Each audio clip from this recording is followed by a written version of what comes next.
Okay.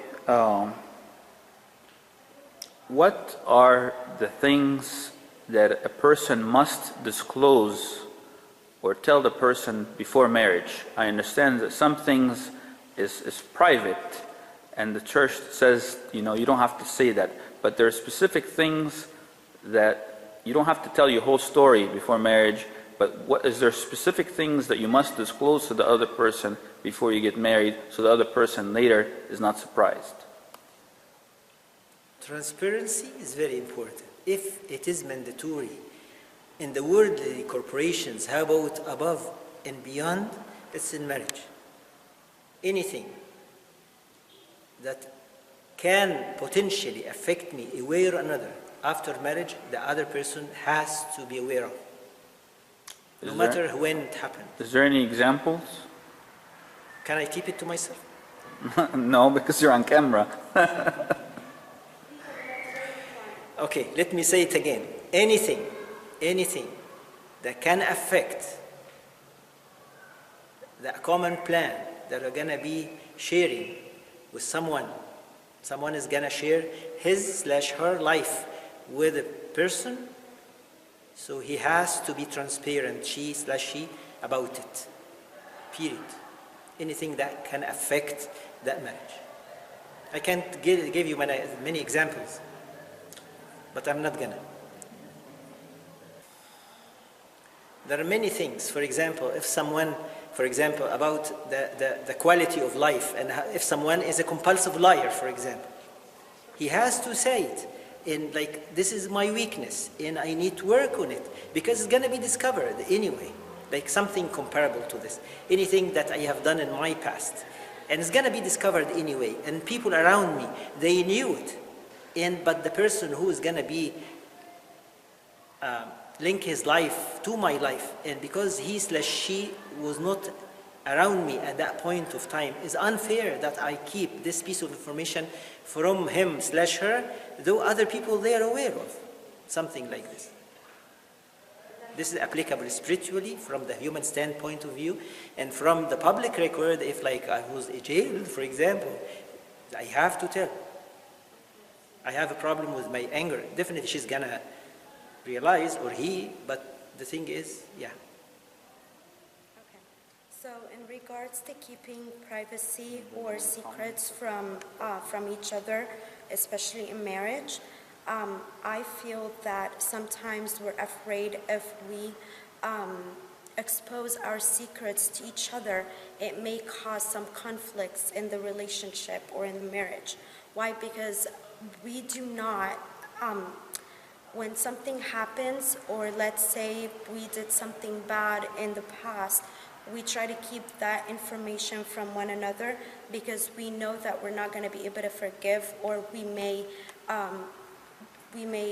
affect this marriage by leaving or judging or reminding each other of our past. And that's something we shouldn't be doing. I mean, we're all human beings. We make mistakes.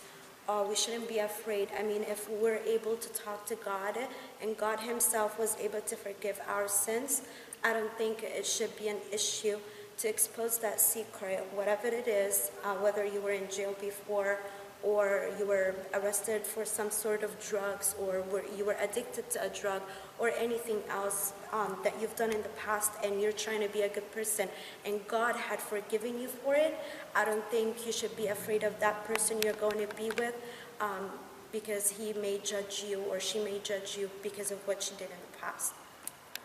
In my personal opinion, just from my relationship experience, if the secret is something that your partner is likely to find out, it's probably better that you address it in advance. So if you did something crazy when you were younger, if you got a tattoo, or maybe you got into trouble, you did a juvenile prank, whether you got arrested or you were in college, fine, your partner is probably eventually going to find out about those things. And in my opinion, that's not really a reason to break up a relationship. So the fact that you keep that a secret kind of makes the other person question whether they can really trust you or not.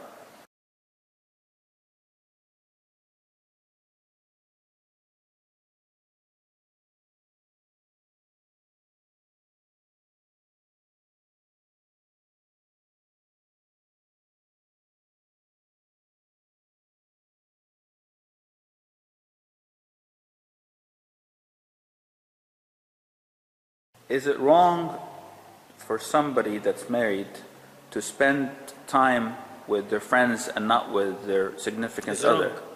It is wrong? It is wrong. If someone decides to have his own friends, and she decides likewise to have her own friends, and with time that gap is gonna be wider and wider and wider and wider and wider, and the wrong influence will probably like creep in. So it is not right. Before, so long they are married, they need to have their friends to be married couples like them. Period. So it is wrong for It's somebody wrong to go to a coffee place.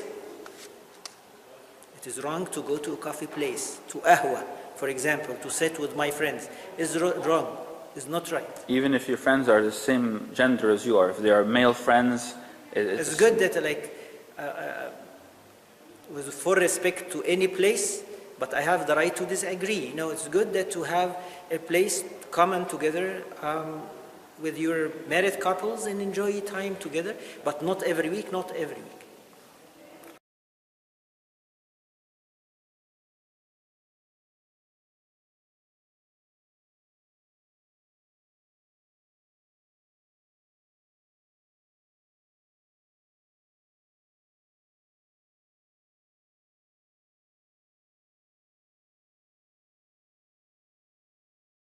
How much privacy should each person have in marriage? We said transparency is the key of the game. Yeah, there's no such thing as If they're gonna be one flesh, right? yes. So what privacy? They're gonna be one flesh. If, for example, if you are talking about the bank account, for example, you entrusted someone with your own life. You don't entrust the other person with your bank account. Come on, give me a break.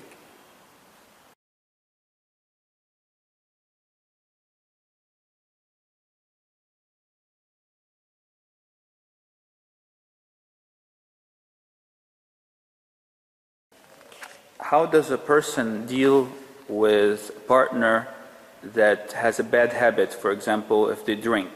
How do you deal with somebody like that? Haven't known this before marriage? This is one question. Number two, even this is something is manageable, it's wrongdoing, and needs to be confessed and repented upon. So, with the guidance of a father closer to you, I think it's manageable. And sometimes we need professional help, and thank God it is available in our diocese. The last question, Abuna. You said is- last before. Yeah, you know me. Last doesn't really mean last.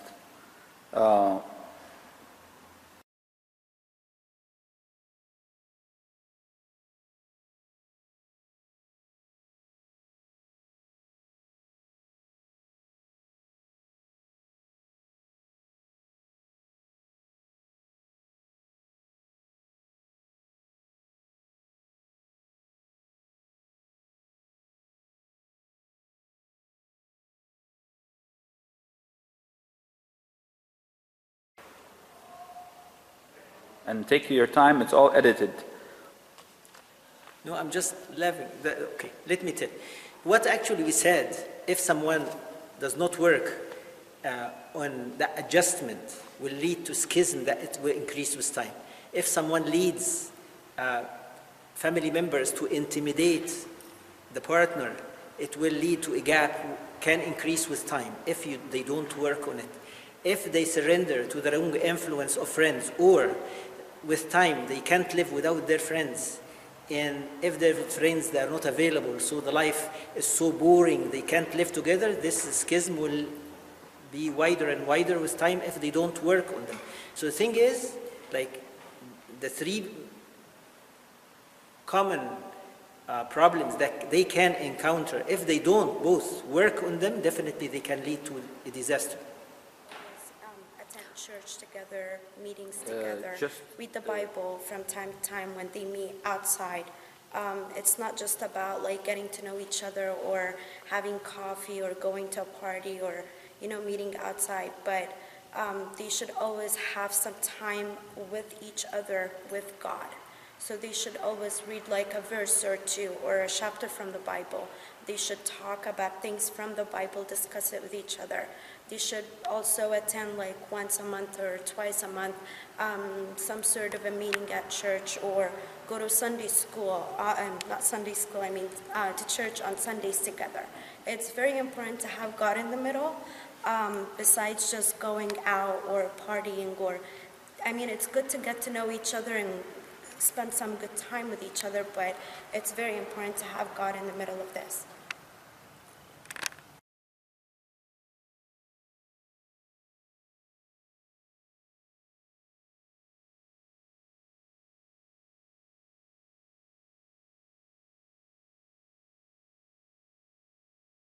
Why? Before you get married, you should definitely listen to your parents, as the church says, and listen to what they say.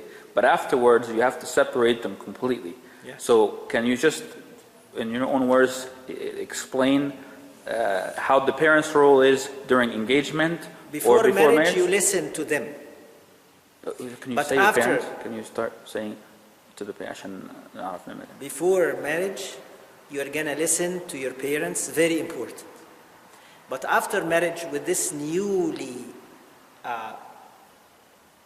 instituted being, that new home or family, so he/she should never mention anything to their parents. Why? Because usually after some time, if he mentions anything about problems she has inflicted upon him with his mother, for example, after some time, they are going to be reconciled, a way or another. The mother will never forget that this lady did something bad. He will forgive and forget, probably with time, but she will not forget. So it's better to keep it for themselves. And if they can't reconcile, they can talk to their father, the spiritual father.